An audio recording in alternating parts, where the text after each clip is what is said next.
Soy Vicente Payás, profesor de investigación del CSIC en el Instituto de Biología Molecular y Celular de Plantas, que es un instituto mixto entre la Universidad Politécnica de Valencia y el Consejo Superior de Investigaciones Científicas, y cuya misión es la generación de conocimiento sobre los procesos claves del crecimiento y desarrollo de las plantas y de su capacidad de adaptación al medio ambiente. Nuestro grupo de investigación se denomina Virología Molecular de Plantas y, tal como su nombre indica, pues nuestros proyectos tratan de comprender cómo los virus, en este caso los virus de plantas, pues interaccionan con factores del huésped de la planta, en este caso a nivel molecular.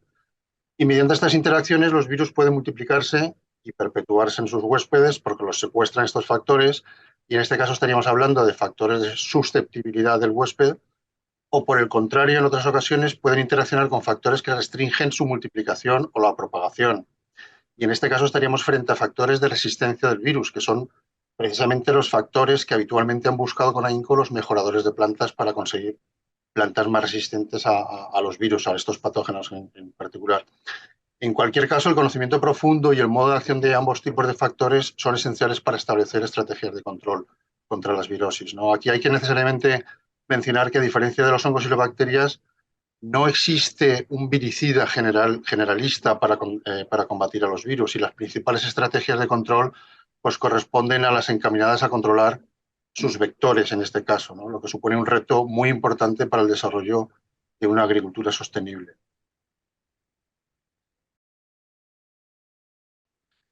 Las herramientas biotecnológicas en la agricultura deben, en general, estar encaminadas a mejorar la producción y la calidad de los alimentos. O sea, y en este escenario bélico en el que nos encontramos y en el pandémico que hemos pasado recientemente,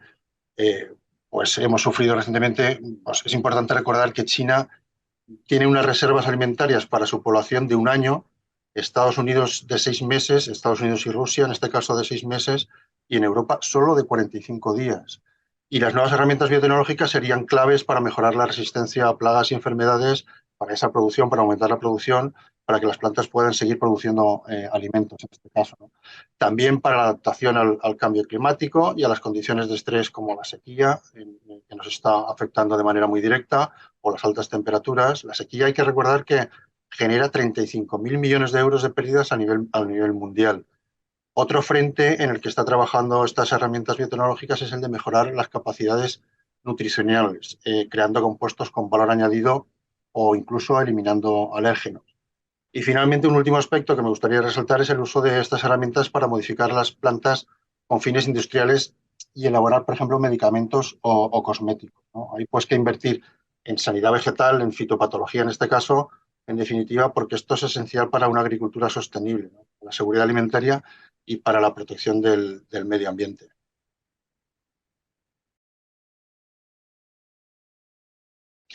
Pues mira, yo empezaría diciendo que, según una frase de la exdirectora del CSIRO, que es una organización mundial muy importante, la Organización de Investigación Científica e Industrial de la Commonwealth, Megan Clark, en los próximos 50 años deberemos producir tantos alimentos como se han producido en toda la historia. Es decir, y esto es un inmenso reto. O sea, debemos producir los mismos que hemos producido en toda la historia en los próximos 50 años, sobre todo porque los principales cultivos agrícolas se encuentran amenazados por plagas y enfermedades que ponen en peligro el suministro mundial de alimentos.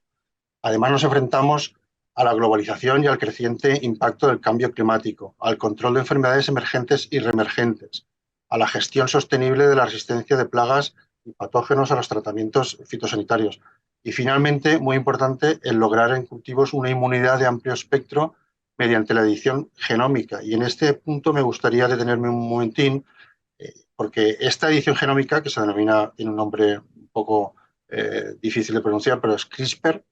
es ya una realidad en fitopatología, ¿eh? Y se está aplicando sobre todo para editar y modificar genes que faciliten la infección de los fitopatógenos, con el objeto de restringirles su infección, los que se conocen como genes de susceptibilidad que anteriormente he comentado. Utilizando estos genes como diana se han obtenido resistencias frente a infecciones fúngicas en cultivos de interés agrícola como tomate, trigo o arroz. Y en el caso de las bacterias fitopatógenas se han obtenido plantas de arroz resistentes a varias bacterias del género Xanthomonas, o en leñosas como el pomelo, el naranjo dulce y el manzano. Y en el caso de los virus, que es el que más nos ocupa a nosotros, pues se han utilizado contra virus que provocan amarillamientos o malformaciones del fruto en pepino, en la banana y en el arroz. O sea, más que los puramente técnicos, los principales impedimentos de estas nuevas tecnologías tienen que ver con su aplicabilidad de tipo legislativo.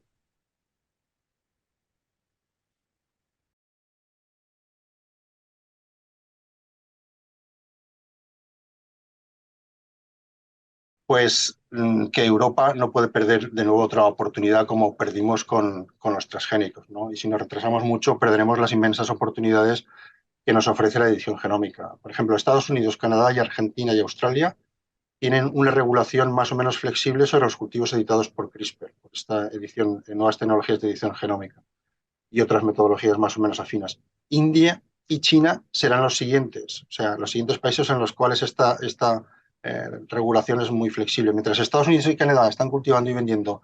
cultivos editados con fenotipos mejorados, como por ejemplo el champiñón blanco que resiste al pardeamiento, la camelina con mayor contenido en omega 3, la soja tolerante a la sequía, el almorejo con un periodo de floración retrasado o el maíz con almidón compuesto exclusivamente de amilopectina, pues Europa todavía se está planteando si estas técnicas y estos cultivos deben considerarse organismos modificados genéticamente, ¿no? Y la decisión de no considerar estos procesos de edición genómica como organismos modificados genéticamente no es baladí, porque cualquiera de estas obtenciones anteriormente que he comentado, pues hubieran costado al menos 6 años en salir si se hubieran considerado organismos modificados genéticamente y hubieran costado no menos de 35 millones de euros. Y en Estados Unidos se ha hecho en un año y medio y con muchísimo menos presupuesto.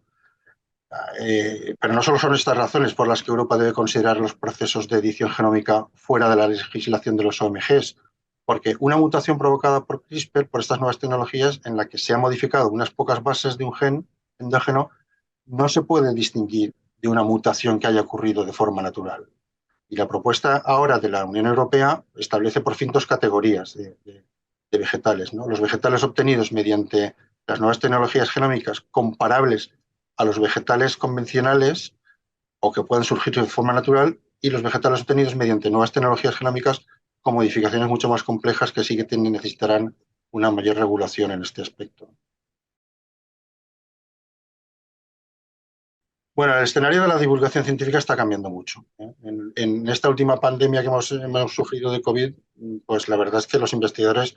nos hemos dado cuenta de que si no contamos nosotros nuestra ciencia y nuestros resultados, alguien lo va a hacer por nosotros y no precisamente de la mejor manera como ocurrió durante la pandemia, ¿no? Y aquí me gustaría resaltar en una reciente entrevista a Katalin Karikó, que es la responsable de las vacunas de ARN contra el virus de la COVID y recientemente galardonada con el premio Nobel la semana pasada precisamente,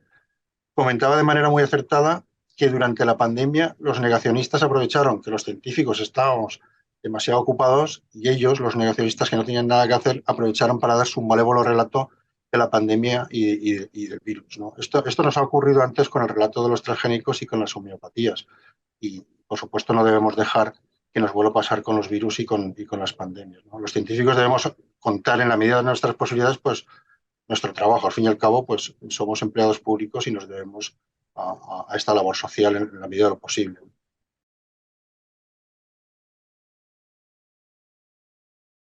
Bueno, el primero ya hace algunos años, titulado En el límite de la vida, un siglo de virus, constituye un ensayo sobre los virus y sus descubridores, más enfocado a los descubridores de los virus que a los propios patógenos, ¿no? En el que se narra cómo se fueron descubriendo los virus y sobre todo en qué circunstancias lo hicieron los científicos. El segundo, que me he atrevido con una novela histórica que se titula Habacuc, Científicos en el día D, sobre varios científicos de la década de los 30 del siglo pasado que cuando estaban en el mejor momento de su carrera productiva, de su carrera científica, pues no dudaron en abandonarla para ponerse al servicio de la causa aliada y ayudar a combatir a Hitler, ¿no? Esencialmente el libro se centra en las contribuciones de dos científicos en el día del desembarco. Uno de ellos es Desmond Bernal, de origen sefardita, un físico brillantísimo que tuvo una influencia notable en los preparativos del desembarco, y el otro es Solly Zuckerman, que fue director del Zoo de Londres, que diseñó la estrategia de los bombardeos contra los nazis en Sicilia y en Francia. Además aparecen en el libro pues, personajes como Max Delbrück, John Kendrick y un personaje que me gustaría resaltar, que es Dorothy Crawford, que fue una fantástica científica, premio Nobel de Medicina, que estaba convencida que el determinar la estructura de penicilina facilitaría la síntesis a escala industrial, como así fue después, y que evitaría muchas muertes en la Segunda Guerra Mundial, ¿no? Hay que recordar aquí que en los frentes en la Guerra Mundial pues morían más soldados de infecciones bacterianas que de las balas de los enemigos. Y en ese aspecto, pues su contribución fue absolutamente determinante.